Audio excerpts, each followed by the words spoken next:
Hola, en este vídeo continuamos con las clases teóricas de nuestro tema 7 de dinámica. Ya habíamos terminado de analizar en profundidad las tres leyes de Newton y entonces podríamos preguntarnos qué es lo que nos toca hacer ahora. Después de todo, las leyes de Newton nos van a proporcionar, digamos, el marco teórico desde el que analizar los fenómenos desde un punto de vista dinámico, atendiendo a las fuerzas.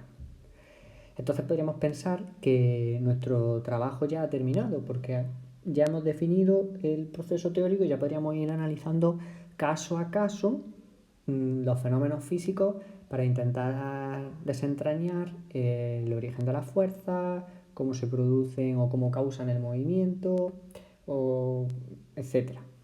Sin embargo, la dinámica es un campo de la física o la mecánica, si hablamos en general, muy amplio y se encuentra con un conjunto de fenómenos tan vasto que conviene analizar algunos de ellos desde el punto de vista teórico, porque nos puede ayudar a establecer, a generar ejemplares, es decir, ejemplos desde los que aprender técnicas o herramientas o estrategias que luego después podemos utilizar en problemas muy variados, como digo. Entonces vamos a tener que afrontar ese proyecto, el de estudiar casos paradigmáticos o ejemplos típicos de la dinámica en fenómenos físicos concretos. Por otro lado, también hay otro proyecto que tenemos que plantearnos, porque no es solo que tengamos que estudiar los fenómenos concretos, sino también cuando Newton nos propone o nos plantea sus leyes, de alguna forma nos está diciendo, a ver, vamos a pararnos un momento y a reflexionar, porque parece que la física, por lo menos hablando de los tiempos de Newton, tiene un origen claro, y esas son las fuerzas. Las fuerzas son las que provocan, las que causan todos los fenómenos, por lo menos que conocemos. Y entonces Newton con sus tres leyes nos está diciendo, hay que estar atentos a las fuerzas, hay que analizar las fuerzas. Por lo tanto, también no solamente analizar casos concretos, sino estudiar fuerzas características que nos podamos encontrar en la naturaleza. Entre ellas, la más importante que plantea Newton es la interacción gravitatoria. Como todo el mundo sabe, la historia famosa de la manzana. Antes de pasar a analizar esas fuerzas y posteriormente esos fenómenos concretos, esos fenómenos paradigmas de la dinámica, tenemos que hacer un análisis cualitativo de las fuerzas. Un análisis que hizo Newton previo a sus tres leyes, que nosotros vamos a hacer después de haber descrito las leyes, por el simple hecho de que creo que educativamente es mejor ver las leyes, ver un poco cómo actúan y entonces analizarlas, que ponernos sobre el aire a analizar las fuerzas. Pues bien, si estudiamos el origen de las fuerzas, nos damos cuenta que las fuerzas surgen cuando tenemos dos cuerpos que interaccionan entre sí. Si dos cuerpos no interaccionan, entonces no hay fuerza. Esto tiene un trasfondo filosófico bastante importante en el cual no voy a entrar, porque hay una gran disputa desde la Grecia clásica en torno al el origen de la fuerza o quién provoca la fuerza y aunque eso no vamos a entrar, es un gran acierto por parte de Newton a nivel histórico y a nivel del desarrollo científico el pensar que son los cuerpos al interaccionar los que provocan la fuerza, ¿de acuerdo? Por lo tanto, si dos cuerpos no interaccionan, no actúan entre sí, no hay fuerza. Una vez que ya sabemos cómo va a producirse la fuerza, necesitamos una interacción, vamos a ver qué resultados, digamos, qué acciones provoca esa fuerza. Si, en primer lugar, si las fuerzas actúan cuando dos cuerpos se ponen en contacto entre sí, es decir, yo empujo a un amigo o empujo una caja de libros, vemos que existe una interacción por contacto. Al tocarse los objetos hay interacción, hay fuerza. Pero Newton se percata de que también hay interacción cuando dos objetos están separados, no tienen por qué estar tocándose. Por ejemplo, un imán atrae un tornillo de hierro. O la Tierra, que es la famosa teoría de la gravedad, me atrae cuando yo doy un salto, ¿no? O la Tierra está girando alrededor del Sol por ese mismo fenómeno, la gravedad. Entonces vemos que los objetos también interactúan cuando están a distancia. Esta distinción entre interacción por contacto y a distancia también tiene, digamos, un trasfondo filosófico y tiene que ver con, digamos, el background o las enseñanzas que había recibido Newton desde su infancia en torno a la física aristotélica, la de Aristóteles. Tampoco vamos a entrar en ella, pero bueno, de alguna forma él distingue entre dos tipos de interacciones, por contacto o a distancia. Hoy día, en la física actual, vivimos en un nuevo paradigma, el paradigma de los campos, que en segundo de bachillerato se estudia en profundidad. Aquí no vamos a entrar en la teoría de campos.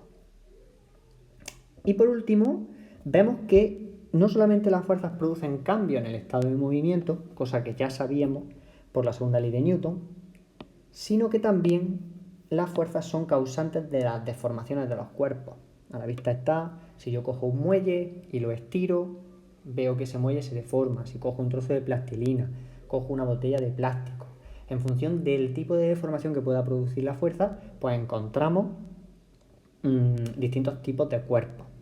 Podemos distinguir cuerpos rígidos, cuerpos plásticos o cuerpos elásticos. Nosotros no vamos a entrar en teoría de la deformación. Veremos solamente un caso concreto de deformación, la elongación y compresión de un muelle. Y así que tampoco es un tema la deformación que vayamos a tratar este curso de dinámica en primero de bachillerato. Una vez que hemos visto ese estudio de las fuerzas, cuando nosotros las vemos en el día a día, vamos a tener en cuenta dos supuestos que Newton tuvo en el desarrollo de su mecánica y que, digamos, hasta la teoría de la relatividad de Einstein en 1905, aquí estamos hablando de principios del siglo XVIII, finales del XVII, pues se mantuvieron estos supuestos. El primer supuesto es que el tiempo y el espacio son absolutos. Es decir, ambas magnitudes, el tiempo que yo pueda medir en un movimiento o en un proceso, o los espacios, las distancias recorridas, siempre son independientes del observador. Es decir, que yo puedo seleccionar un sistema de referencia o un observador privilegiado desde el que analizar cualquier fenómeno físico. Va a dar igual que qué fenómeno analice, yo siempre puedo coger un observador privilegiado. Es algo así como la teoría del tercer ojo que se dice. Yo me puedo abstraer de tal manera del fenómeno que me salgo como si me saliera del universo y lo analizase como si estuviese viendo el fenómeno a través de una televisión. No tengo ningún tipo de interacción con el fenómeno, soy totalmente independiente del fenómeno. Eso evidentemente también tiene un trasfondo filosófico muy importante, la interacción sujeto y objeto, sujeto que observa, objeto que es observado, y tampoco vamos a entrar, pero genera un paradigma en la física clásica que se dice, que es la física de Newton, y que no vamos a estudiar, por desgracia, el paradigma, digamos, relativista de Einstein y posteriormente el paradigma mecanocuántico de la física cuántica, que es física actual, pero en la que no podemos entrar. Entonces, para nosotros siempre vamos a poder abstraernos de cualquier fenómeno y estudiarlo como si fuéramos meros espectadores de un evento televisivo. Y el otro supuesto es el modelo del punto material. Todo cuerpo se interpreta como un punto matemático, es decir, el cuerpo no tiene extensión o dimensiones, pero sí tiene masa.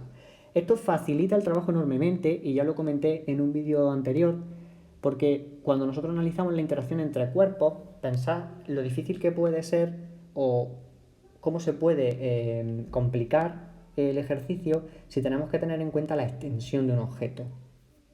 Eso la verdad que es bastante duro de estudiar y de analizar.